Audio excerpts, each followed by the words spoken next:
আলাইকুম, সবাই কেমন আছেন? আলহামদুলিল্লাহ আমি ভালো আছি। আর একটা নতুন ব্লগ শুরু করতে যাচ্ছি। আশা করছি আমার সাথে পুরো ব্লগটা জুড়েই থাকবেন। দুপুরবেলা চলে আসলাম আজকে ছাদে। এই যে নিজের বাগানের একটা ছোট্ট একটা বেগুন ধরেছে, দেখতে কিন্তু বেশ ভালোই লাগছে। আসলে নিজের বাগানের সবজি হোক, ফল হোক, যে কোনো জিনিসই খুব ভালো লাগে দেখতে।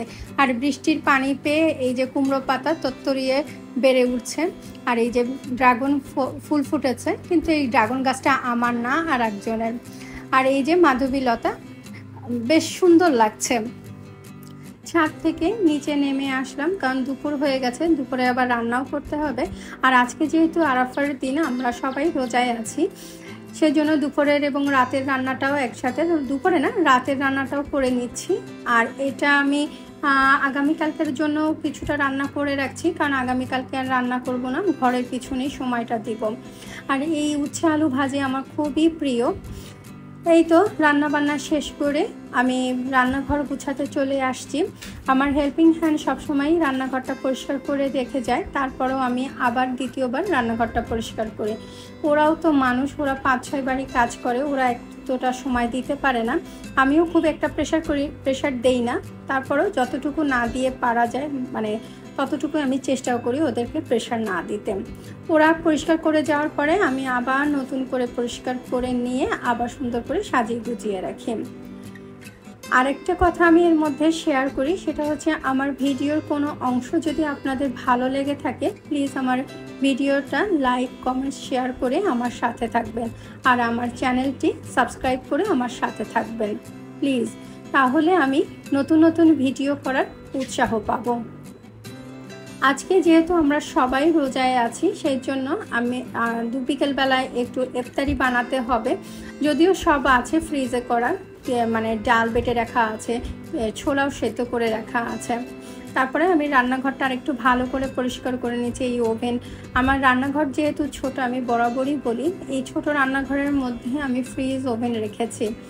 সেজন্য মানে ওভেনটা আমার প্রতিদিনই একটু পরিষ্কার করে রাখতে হয়, না হলে তেল চিটচিটে একটা ভাব চলে আসে।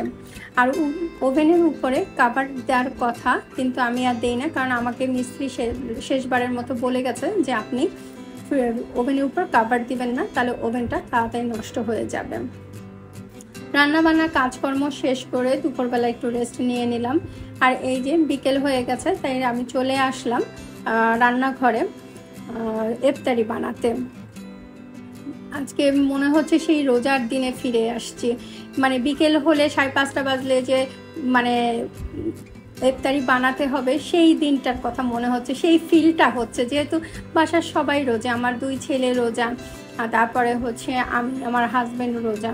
আমার ছোট ছেলে রোজা রেখেছে ইচ্ছা করেই, তার কাছে মনে হয়েছে না রোজা রাখাটাই দরকার, সেজন্য মানে সে খুবই ছোট, তারপরেও সে রোজা রেখেছে, আলহামদুলিল্লাহ। আর এই যে আমি বেগুনি বানানোর জন্য বেসন রেডি করছি। সেই দিন ডিপ ফ্রিজ পরিষ্কার করতে যে 1 প্যাকেট বেসন খুঁজে পেয়েছি।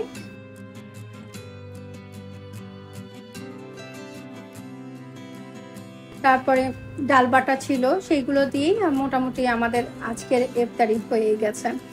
দেখতে দেখতে কোরবানি ঈদ চলে আসলো। আসলে দেখতে দেখতে কেমন করে যে সময় কেটে যায়। তারপরেও একটু খুশি লাগছে, নিজের সংসারে এই প্রথম আমি ঈদ করছি। আর অন্য সবসময় আমি শ্বশুরবাড়িতেই চলে যাই ঈদের আগের দিন। এই আরাফার দিনেই আমি সাধারণত শ্বশুরবাড়ির দিকে রওনা দিই। কী আর করবো, মন খারাপ হচ্ছে। ছেলের ও লেভেল পরীক্ষা এখনও শেষ হয়নি, ঈদের পরে 2টা পরীক্ষা আছে, ঠিক ঈদের 2 দিন পরেই পরীক্ষা। সেজন্য আর খুলনায় গেলাম না, আমার শ্বশুর বাড়িতে গেলাম না। আমার খুব মন খারাপ লাগছে। এই বিয়ের এত বছর ধরে প্রতিবারই আমি আমার শ্বশুর শাশুড়ির সাথে, শ্বশুর নেই শাশুড়ির সাথে ঈদ করে আসছি। যাই হোক, জীবনে যেখানে যেভাবে চলতে হয় সেইভাবেই চলতে হবে।